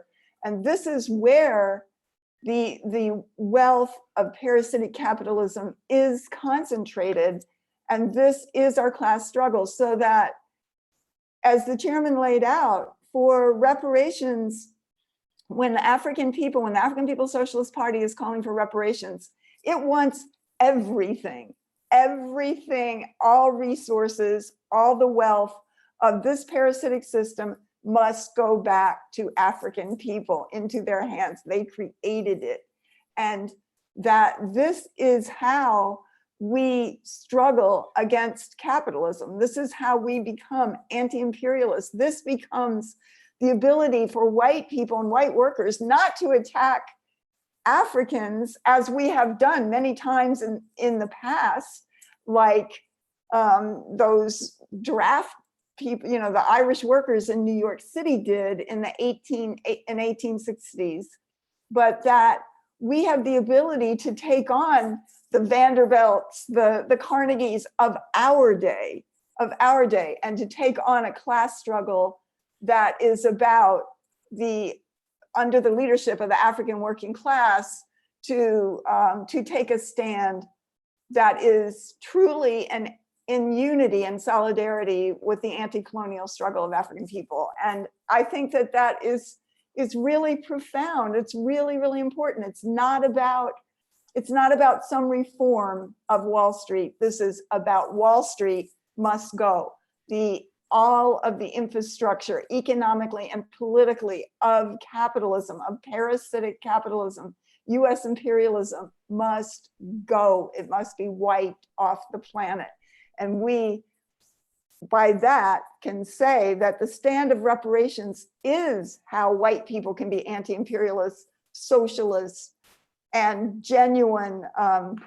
This is the genuine class struggle, because it recognizes that the true working class of the world is in the colonial contradiction of African people. So I think it's very important. That's good. I thank you. And I just want to, excuse me, I just want to say that the reparations participation by white people, what it does is it contributes to white liberation from their own bourgeoisie.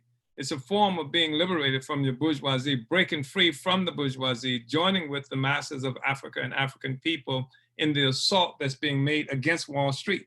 So when we talk about the APSC and we talk about USM, or the African People's Solidarity Committee, and the Uhuru Solidarity Movement, winning more and more. And this is just one reflection of what we do as a party with white people. This webinar, this conference that we're having now for the Northern region, when we talk about doing this, we're winning more and more from various institutions and ventures that we've created that reach out. I mean, there's work that we do every day, as people in this panel understand, in every community. We had more than 30 different states, more than 130 some odd different cities, people going out among other white people, articulating white people, getting relatives, friends, other people to come into uniting with the reparations demand.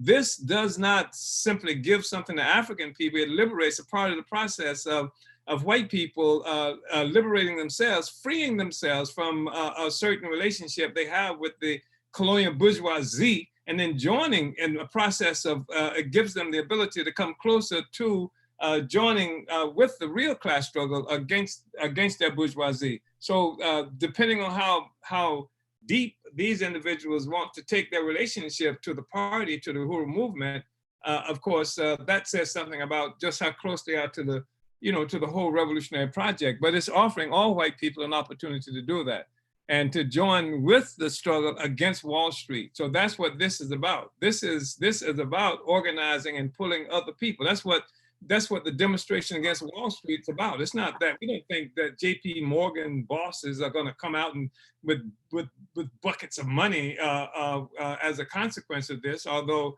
we'll be prepared to take it if they should, but the objective is to win as many other people as possible to unity with what it is that we're doing, so that the assault on JP Morgan, the assault on Wall Street is not just something that's being done by a handful of people, but we're mobilizing as much of the white population as we can win to unity with that. That's part of what we're doing. So we're building an army of white people who stand for reparations to join in this assault on Wall Street. Uhuru. Uhuru, I really salute and appreciate those answers.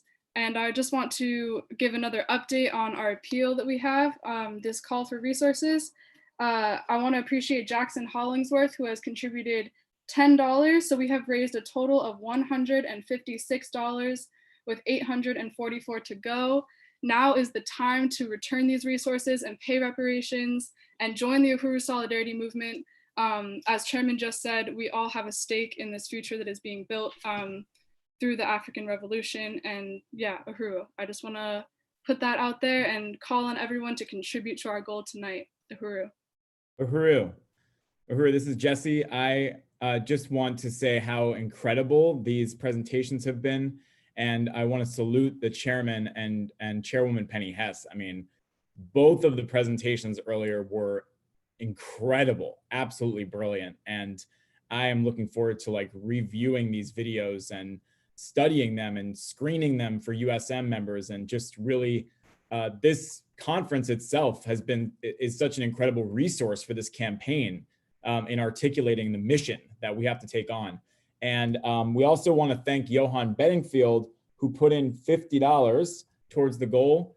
So Uhuru comrade Johan, who is here in Pinellas County, our comrade. And we also I want to just let you know that we've gained 3 new members into the Uhuru Solidarity Movement tonight.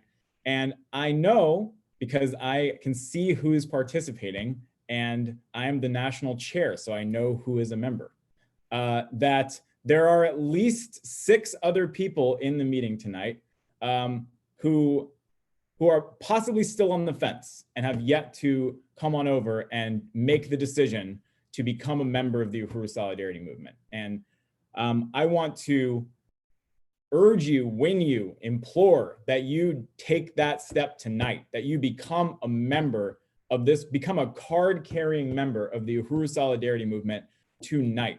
And as Nina said, to become a member of the Uhuru Solidarity Movement, not only is it to become a member of the only organization of white people on the planet Earth that is itself a creation of the African Revolution, as the chairman said, the party created us, created a place for us to take a stand, for us to join the African Revolution and extend it into white society in the struggle for reparations.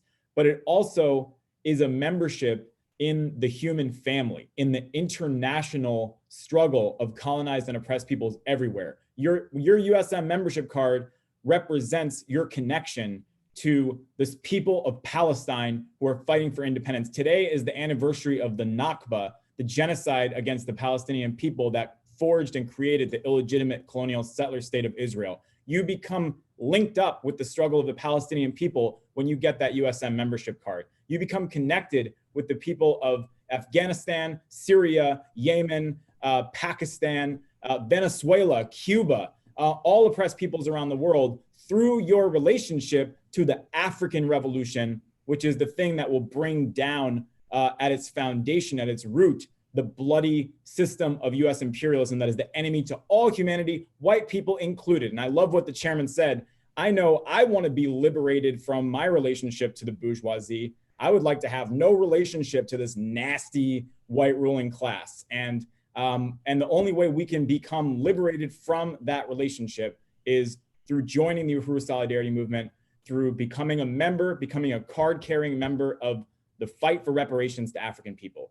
So I just wanted to make that that call, that struggle for you to join. If you haven't already, go to uhurusolidarity.org, click become a member. We want to salute you on this program tonight. We want to announce it. We want to thank you. And you will be getting a membership card, a membership packet in the mail. You'll be invited to an orientation. You'll be brought into an incredible community of people like yourself that want to change the world, that want to see a better future, a future of socialism, which can only happen through the victory of the African Revolution. So become a member of the Uhuru Solidarity Movement. And we also want to thank Jamie and Sarah, who are contributing $20, Uhuru, Jamie, and Sarah in St. Petersburg. And Anonymous put in $100, Uhuru Anonymous, right on. And I want to salute Mads Ambrose, who's coordinating the whole reparations tours process, who says, becoming a member of USM means white power can't count on us anymore. That is absolutely correct. So, Uhuru. Uhuru, this is Penny. I just wanted to, I don't know if you saw that, but there is another question as well. I just wanted to address that because I think it is really, really important. From Arthur Lee in, I assume, Washington, DC. I guess that's what that means. That, you know, he's talking about not just resources, but time. And of course, you know, capitalist slogan, time is money. But absolutely, the question of time, absolutely. That's why we're talking about membership, getting active, doing the work, returning, our ability to have time, to have vacation and rest and massage and all of the things that white people take for granted, even in this COVID-19, this colonial virus lockdown that we've been in for the last 2 months. Look at the difference between the conditions in the white community and the conditions in the African community, as that video with the speaking of President Kalambayi, the leader of Impedum, you know, just look at what the difference is, and we can see it all around us, and that clearly that this virus has targeted African people by 4 times greater. They can expect the death in even in Britain and Wales. 60% of all the deaths in the United States are in all of the predominantly African counties of the United States. This targets the African community. It is a reality to see family members die. And, you know, just the conditions where Africans are the essential workers everywhere they are. In France, oh yeah, you know, France is about liberty, equality, fraternity, whatever, not for Africans, not for Arabs. You should read about, and you can read about on the pages on the burningspear.com website, that Africans and Arabs in Paris are the essential workers and are being gunned down and killed by the police constantly. They're in a state of incredible rebellion, and the party is building in Paris among the African population. We have to give our time back. We have leisure. we have leisure, we have the ability to make a determination of what we do with our time. Something Africans didn't have, don't have, and don't have the ability to make choices in that way, except to join the African Revolution. And this is why, but we have to do this. It is not, I totally agree with that. I just want to say, totally agree with you, Arthur. We must give our time back. That's part of reparations, and I really appreciate that. And so, you know, I just want to unite with you. I salute you for becoming a member. We need to be building in Washington, D.C. So if that's where you are, or wherever you are, you know, really hope to see you out there with the car rallies, with the work, with the organizing, with building a branch. You know, we've got to keep building the Uhuru Solidarity Movement. Uhuru. Uhuru, I just want to say, it's one other thing about that time question, because there's more than one way. There's more than one way to look at that, and an aspect of that. Jesse, Arthur Lee is in Portland, but there's another way of looking at that too, and that is how capitalism, colonialism takes away time from African people, and that the average lifespan, for example, of Africans in Sierra Leone is like 37 years, and and the average lifespan of Africans in the United States before the colonial virus was something like 7 years less than for white people. And in Barbados, the situation during the whole colonial slavery that existed there, Africans had a life expectancy of 7 years in slavery. So time, you know, looking at time and factoring the question of time, how do you quantify the amount of value associated with killing people 7 years before white people die? Or if you're in Sierra Leone, a lifespan of 37 years, how do you quantify that? I mean, the time issue is a real question. And I appreciate the fact that this comrade introduced that to this discussion. And I also appreciated this in terms of giving time for the revolution. I mean, what that means as a response to reparations as well. Uhuru.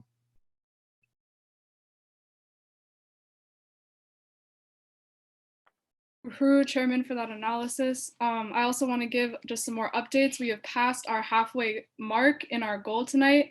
I want to appreciate Diane Tournay, who gave $30, Kitty Riley, who gave $100 in memory of Dennis Riley, who supported the Uhuru movement, and Chair Jesse Neville, who gave $100. We are now at $546, and we have $454 to go, and we just got another contribution by Mel of $5, Uhuru Mel. And yeah, it is never too late to turn these resources over. I want to appreciate and salute also the 3 new comrades that we have tonight as well. Uhuru.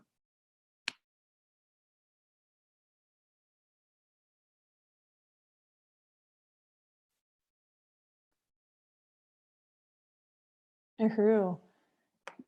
What an incredible night. Yeah, just huge salute to our new members, and that question about time, so crucial, and this analysis about where that time goes and how it was stolen, just really, really crucial.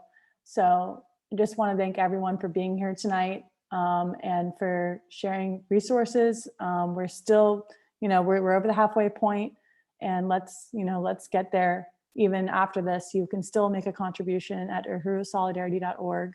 So don't wait. Let's do it. And let's make them pay.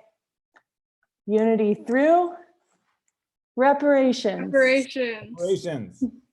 And any questions you can, we'll still have time to answer them after this. So just send your questions in, we'll get back over email. So, Uhuru. Uhuru.